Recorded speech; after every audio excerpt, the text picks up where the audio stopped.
Sheriff's Department that have been out working tirelessly to keep our community safe. I understand the frustrations as a black man standing before you at this podium, living in America at 43 years old, having to explain to my sons again why we're dealing with this type of behavior in 2020 is a travesty in itself.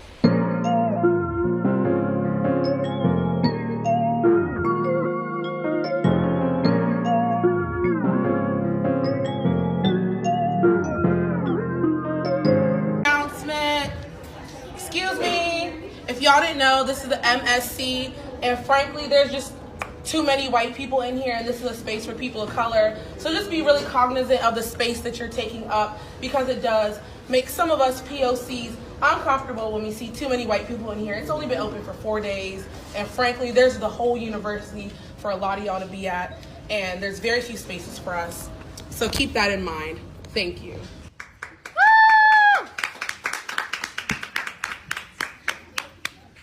Hey, Wakanda, did you learn anything during Black History Month? Now, I know you heard of it. It's every February. MLK gave everybody specific instructions, and you screwed it up. He told you specifically, all people, not just not just white people, black people. You don't judge people by the color of their skin. You judge them by the content of their character. Like, I'm not going to judge you by the color of your skin. I'm going to judge you by the content of your character. And you know what the content of your character says to me? You are a black racist. You a black supremacist. Look. You might as well go get a red KKK outfit and call yourself Grand Wizard of the KKK.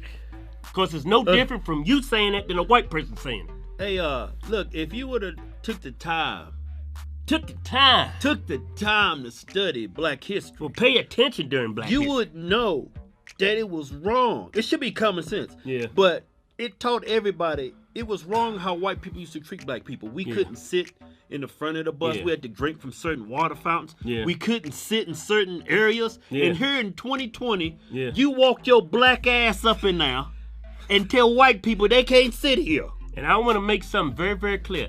Not all white people back then were racist. There was a lot of good white people. That's how you think the Jim Crow laws got overturned.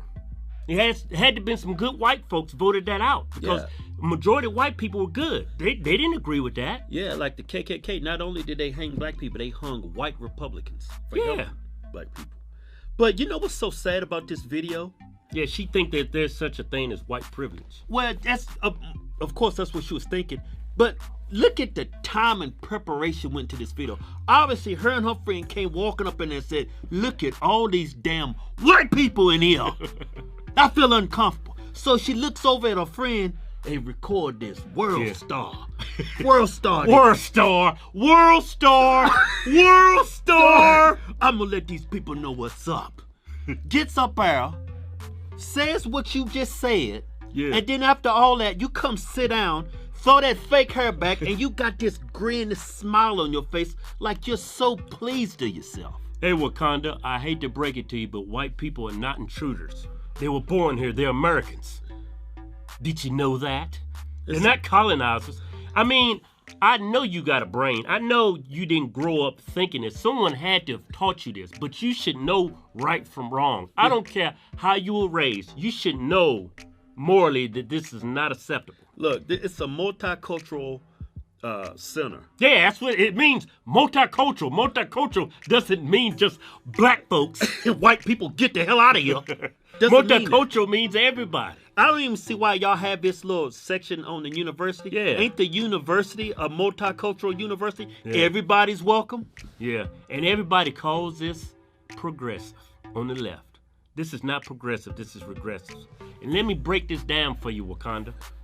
There's no such thing as white privilege. You mean to tell me just because somebody's white, that means instant success? They just got to show up? Guaranteed success. They just got to show up. This is, hey, I'm white. I'm late in 2 hours, but I dropped out of high school, but hey, I need a job. You think they gonna get the job? I just came from Salt Lake City. I saw at least 200 white crackheads. Life is about making good choices. Yeah, and the choices you're making, It's very bad. Let me tell you something on white privilege. Like, of course, Trump's kids, right? Yeah. They're privileged because their daddy worked hard. Of course, LeBron's kids, LeBron James, his kids is privileged. Yeah, because he worked hard. Yeah. You know what I'm saying? Nothing in this life is guaranteed. And I don't like this white privilege because just because maybe your daddy, your black daddy didn't stick around for you and help raise you and help provide for you. Yeah. The white people got white privilege. No, they just got a good daddy. Yeah, good foundation. Good foundation. And just because somebody might be a couple steps in front of you economically does not mean you can't be successful in America. Yeah. We just had a black president. The leading actor is black. The leading comedian is black. Hell, my doctor's black. I mean, when are you going to wake up? And this video should prove to everybody, white privilege is just a myth. Because if a white person got up and said this, they would be expelled.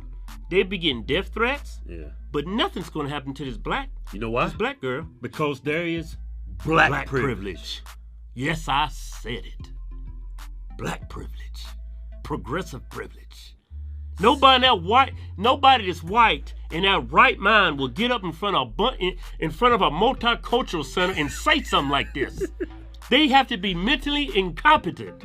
Well, something's got to be off upstairs. Hey, I got the word for ignoramus. The word of the day, kids, is ignoramus. It means moron. Yeah, dumbass. That's what you and your friend imbecile. I feel so uncomfortable around white folks. Hey, why don't y'all, if y'all hate America so much, if you don't say it. Don't say it. Don't say what? I know where you're going. I'ma say it. Go back where you came from. No, look, what he's trying to say is like, if I felt uncomfortable around white people, Yeah. I would go to a country where it's nothing but black people. Yeah. Personally, we're not telling you to do that. Yeah. Kevin, you were joking, right? Yeah, I was just joking. But why don't you move to Kenya? There's nothing but black folks Yeah, there. you don't have the to worry. Congo. It's nothing but black folks. You won't You feel- could be you could be on little Wakanda. You be in black paradise. You be surrounded by a bunch of black folks. Yeah, but you know what? Go on over and play African for a while, because you're not African. Yeah. If you was born here in America, you're an American. You're not African. Yeah. African is a nationality. Yeah. It means you were born in Africa. You can Right. be white and African. Yeah. You know that? But you're an American who happens to be black. Black shares ancestry with Africa. Yeah. If you feel uncomfortable in America, because all the white people, the country's 70% white. Why don't you move to Africa? I guarantee you stay in Africa about 2 weeks. Yeah. I bet you're going to be running back to this place begging to be back in. You gonna- Let me back in, sir. You could change your tune. I'm American. Yeah. I understand that people are out there hurting and upset and mad. I'm mad as hell. I was so mad to the point where I sat down with Brian Dugas and Chad Chronister and I asked them very specific questions that a lot of people don't have an opportunity to ask law enforcement. And here we are today. We see people out there protesting that are doing it the right way, peacefully. This happened in Minnesota, not in Tampa, Florida. I have invested, and many others have invested their life here to make this community what it is today, from people from all walks of life. And as Mayor Cassius said earlier, we have bigger fish to fry than to sit here and try to figure out who's over here and who's over there, and we're putting these people in danger. So every last one of these folks that have an issue with law enforcement, it's not just how you talk to them and how you treat them, because guess what? If something happens at your house, if something goes wrong in your neighborhood, who are you going to call? Law enforcement, first responders. So for us, or for me personally, I made it a point to ask them some very open and candid questions. And I promised Brian that I wouldn't cuss. But I'm pissed off too, just like everybody else. But being pissed off and having what's your end goal? This is what I would ask any protester out there. What is your end goal? This happened in Minnesota. All right?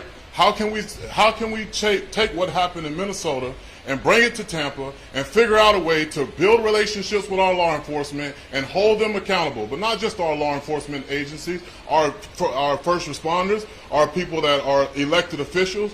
How are we going to hold them accountable? Because at the end of the day, every last one of us in here have children, family members, etc. that live in this neighborhood, live in this community. After our talk, I ate down in South Tampa. You would never think that COVID-19 was here. You would never think that there was something going on just 17 miles up the street, that Champs was getting ready to get burned down and streets were getting closed off. And to the reporters that were detained last night, I apologize for that, just along with them. But I do have to say this. There are a lot of other innocent kids that I saw down there that shouldn't have been down there because their parents should have had their ass at home. So when we talk about whether or not we should have a curfew, whether or not we should do this, it's not just about a curfew. You also got to understand, like she said, there are businesses that have been shut down for several months, and now the governor's getting ready to open back up the state. These people need these paychecks. They didn't all get the PPP loan. So now they're trying to figure out a way to try to have business. So if a curfew is instituted, guess who suffers? Not the ones that are out there peacefully protesting. So as a country, I'm begging everybody, with my platform and along with my WWE superstars and NFL and NBA and everyone else and Major League Baseball, like, enough is enough. You can't clean up somebody else's house if your own house is dirty. We have a great reputation of being a great city here in the Tampa with great leadership. But this is not the way to do it. Having this stuff just planted everywhere, it's ridiculous, man. It's ridiculous. And to every single person out there that's protesting and somebody's telling you it's the wrong thing to do, no, the hell it ain't. It's the right thing to do. And if they don't like the way you do it, if you're doing it peacefully, screw them. But for you all out there that are agitating this with your public comments and throwing bricks at the police officers, you throw a brick at me, don't think that I won't throw something back at your ass. They're human beings too. They're not robots. So for once, we as a country have an opportunity to come together and say, you know what, enough is enough for all races. To stand up and say, this is not right. But it ain't been right for years. I've had to have this conversation in 2019, 2017, 2018, and the years before that, as a black man. So we're tired of hearing the same, let's all come together and have a good, and make some solutions. All right, we had the conversations. We're going to continue to have the conversations. Stay home. If you feel like you got to go out and damage something, stay home. If you want to go out and enjoy some time with your family because you've been cooped up in the house and been teaching your kids, like, I don't know half of the stuff I've been trying to help my kids with. That's the reality. And a lot of y'all do too. You're laughing, but that's the truth. So you better hope to pray that in August school opens back up so we can go back to somewhat normalcy with our lives. And our kids don't realize how, far behind educationally we are. All right? I love this city. I love the people in this city from all walks of life. I can't sit up here and say all law enforcement is bad because law enforcement saved my life. If I didn't go to the Florida Sheriff's Boys Ranch, I wouldn't be standing here before you today. So I'm not somebody just sitting up here trying to be political. I'm not running for not one office, and I'm glad all y'all are here. So 10 years from now, 20 years from now, nobody will ever be able to raise their hand and say, oh, on such and such day, you said you'll never run for office. I'm telling you now, I'm not running for office. It's too much. I got to deal with what they got to deal with. I'm not built for that. But what I am built for is bringing people together. And that's why I'm here. I applaud you for being here. I know you have a job to do to cover every single thing, and everybody's looking for a story. Let's make the best story we possibly can for this area by telling everybody how Tampa did it the right way, how Tampa came together the right way, and how those that agitated things here and made things very rough for everyone else, how they were dealt with. You can't sit here and tell me that we should do something about 3 officers that are still going and being charged when you're out damaging property yourself. It's ridiculous to me.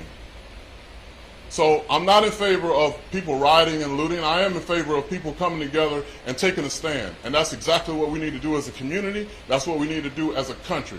And I'm glad, I hope and pray white America, black America, Hispanic America, and every other portion of America takes this message of everybody matters, or Black Lives Matters, or however way you want to do it. We shouldn't even be in a conversation talking about who matters and who doesn't. What we should be talking about is how human beings should be treated and respected. And that's versus all colors, all cultures. So that's the beauty of Tampa. And that's the reason why we're here today. And I continue to pray, and I will continue to work my best to use my platform and my resources to make sure that those that want to do the right thing continue to come together and have real conversations and uncomfortable conversations to the point where we have real action taken.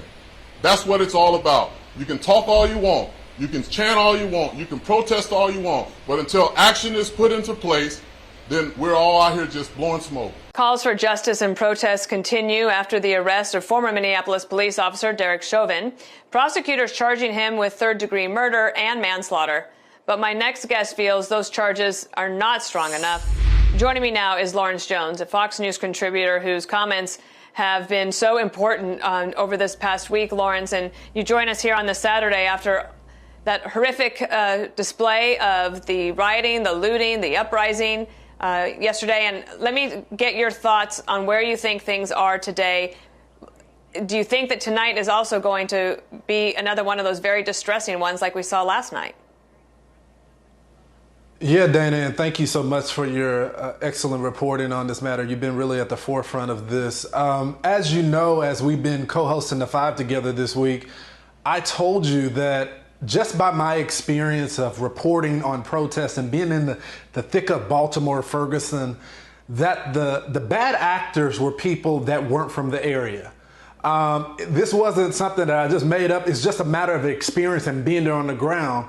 And as you know, the mayor and the governor, as the records are starting to come out, they told us that all the people that they arrested were people from out of state. That's what's going on right now. You have people that have their own agenda, that are anarchists, that are part of Antifa, that are professional paid protesters. I know this because as I would go to city, I would see some of the same faces. These people jobs are to agitate and to stir up hatred. There are a lot of peaceful protesters that are on the ground. And so what needs to happen is that the governor really needs to establish control. There has to be a clear separation between the people that are exercising constitutional protected protest and the anarchists. The people that are there on the ground that are from the community, they don't want to set up the businesses that they go to on a day basis on fire. It's the people that have absolutely no connection to the community that are seeking to set those places on fire. And so what the governor needs to do, I mean, this is a fourth chance. I mean, this happened Wednesday, Thursday, Friday. This is Saturday night. And it seems to be that there is no control. There is no coordination that is taking place. And that's problematic. Listen to what Governor Walz said today.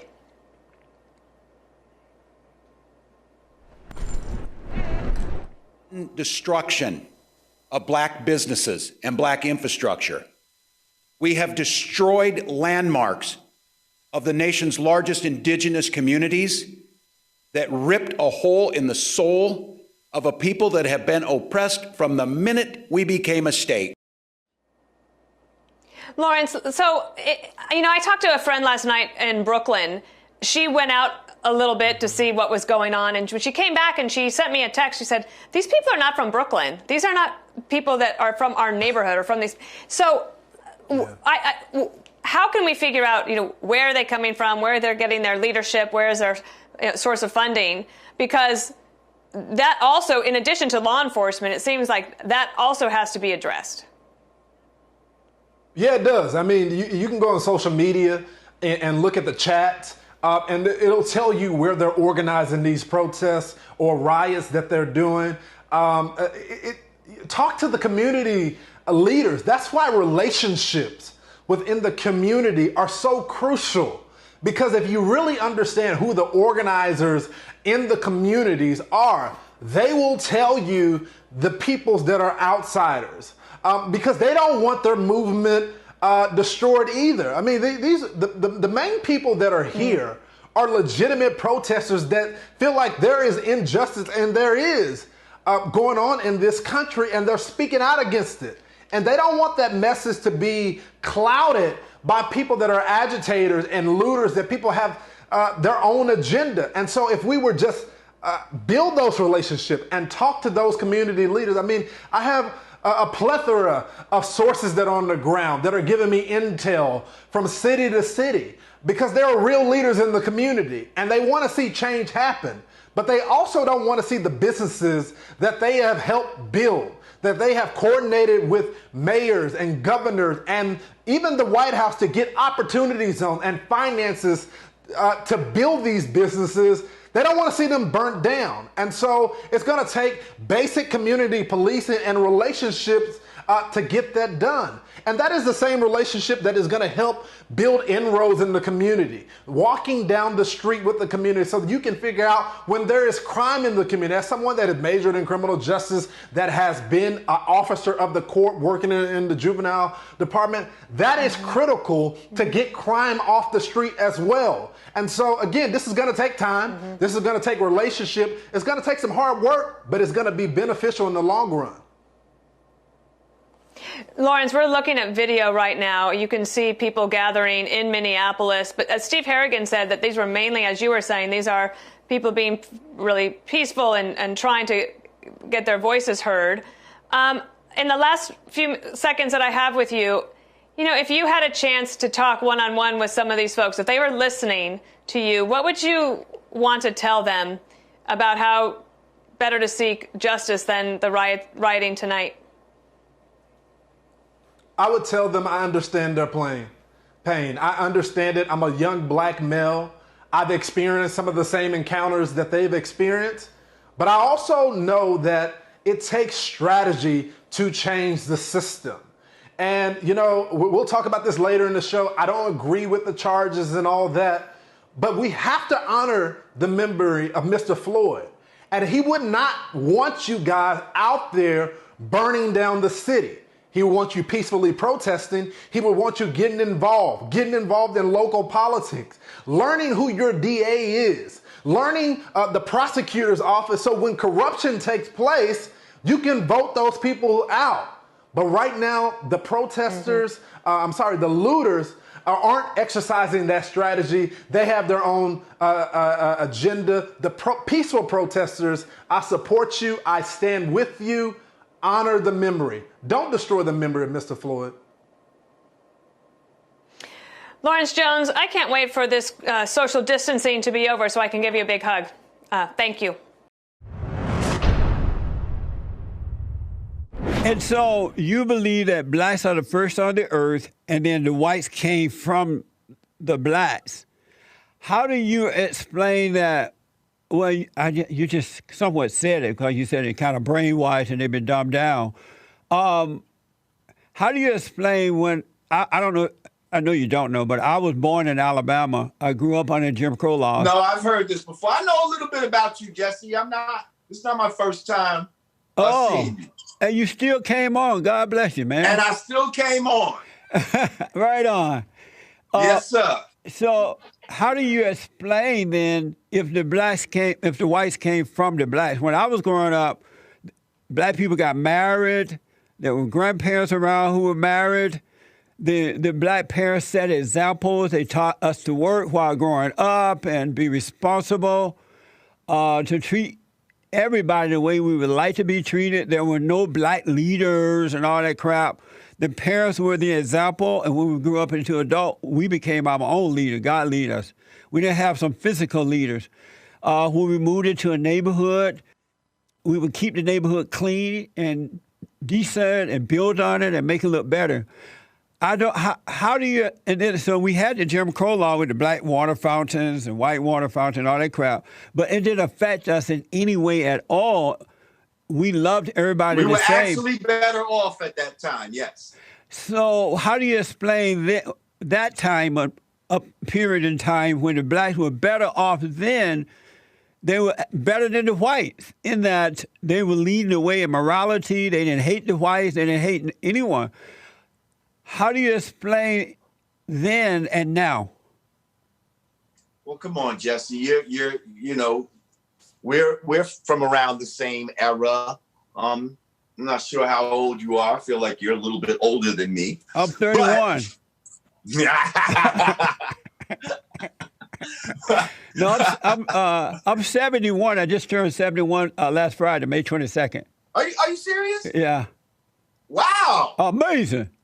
You look great for your age, Jesse. Black don't crack, buddy. I'm 51. Are you?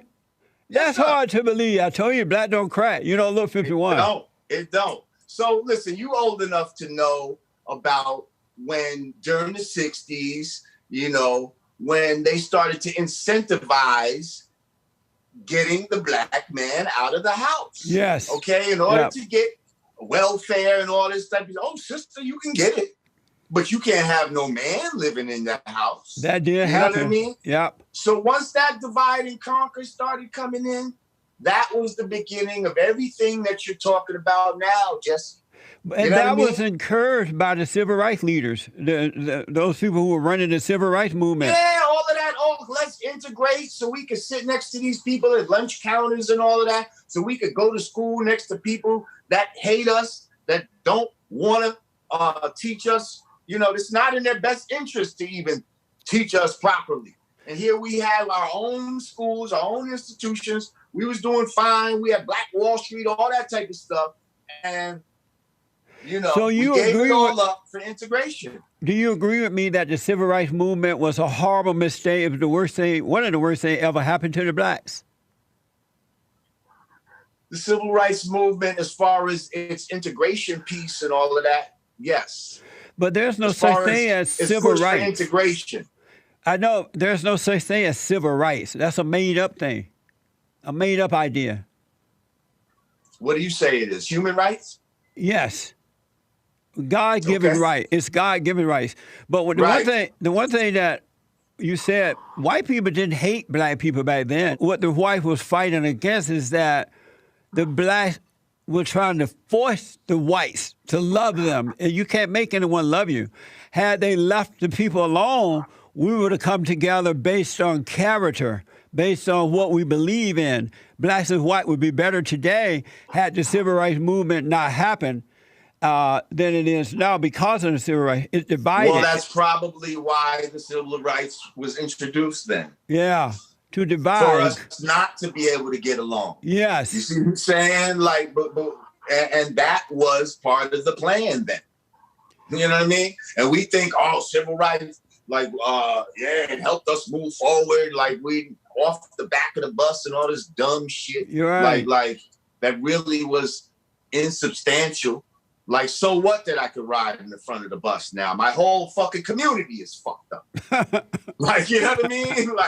But I'm riding in the front of the bus. Okay. And that was a setup, even with that woman going to the front of the bus, because the NAACP had another woman. They had picked another black woman to go and sit in the bus, and they had her back. But just before she did it, they found out she was pregnant out of wedlock. And during those days... Oh, I heard about that, yes. So they said, no, you know good. Yeah. Good. So they got this other woman. Yeah. So it wasn't like this woman got off work one day and she's like, Lord, I'm tired.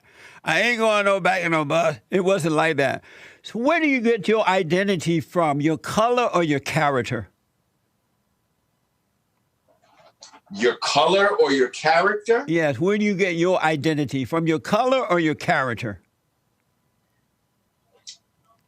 I think they're both a little bit intertwined, Jesse. In what way? I think your color, has DNA in it. And within that DNA, there's some character that's built into that. And so you get your character from your color and you get your morals from your color and your character?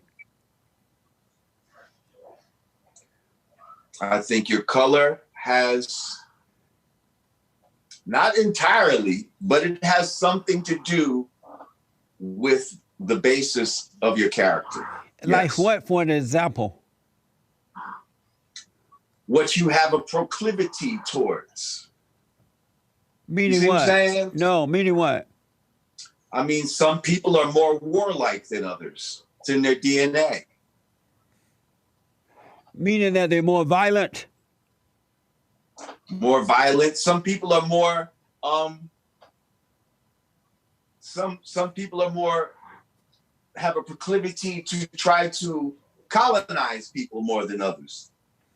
Why are blacks more violent than whites? Isn't that part of the brainwashing thing too? We're not more violent against whites. What are you talking about?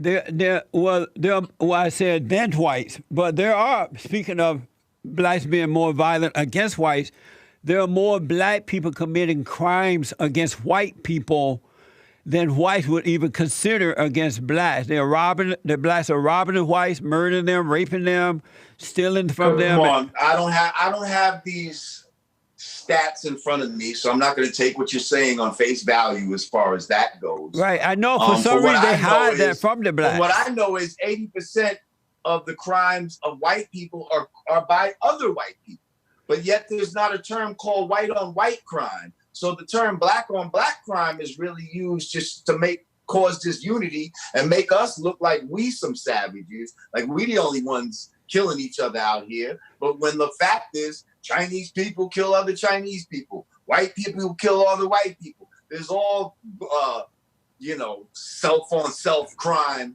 in all races. But the blacks are for the number of blacks in the USA, they're more white, so you're not going to have more crime. But as for violent crime, the blacks are leading the way, not only on themselves, but on white people and others as well, especially on whites because they hate the whites. Should black people hate whites?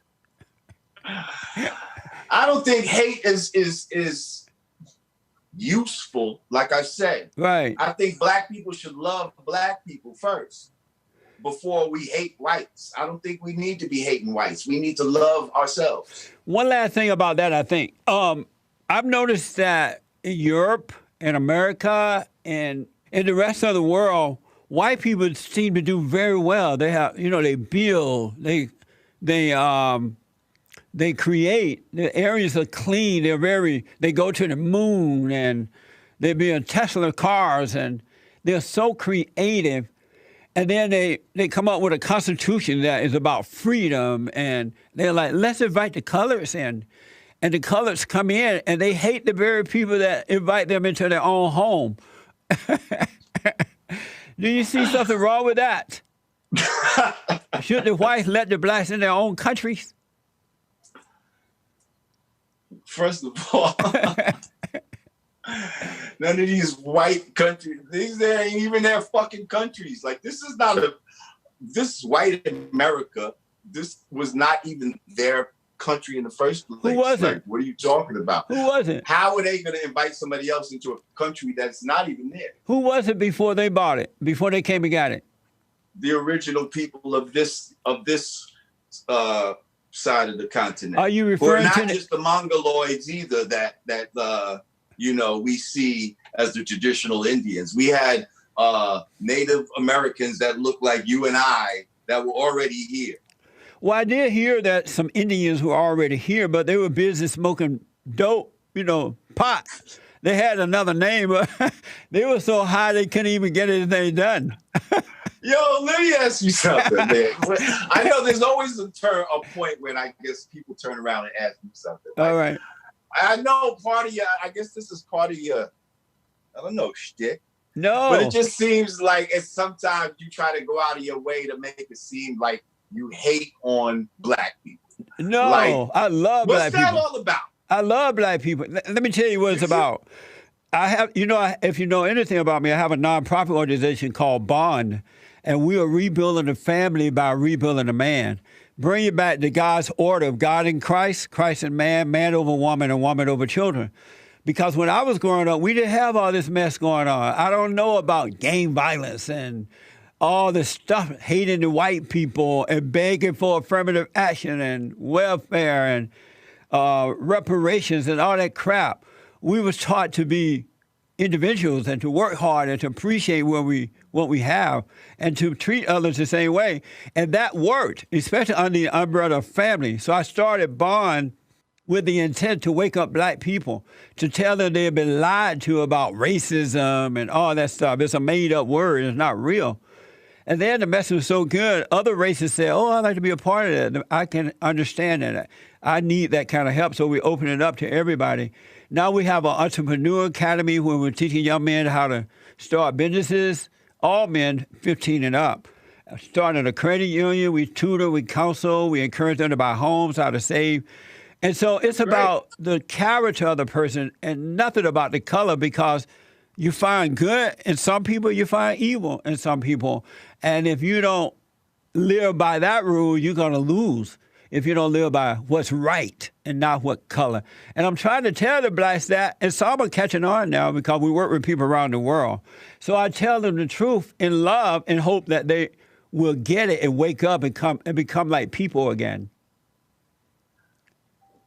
Okay.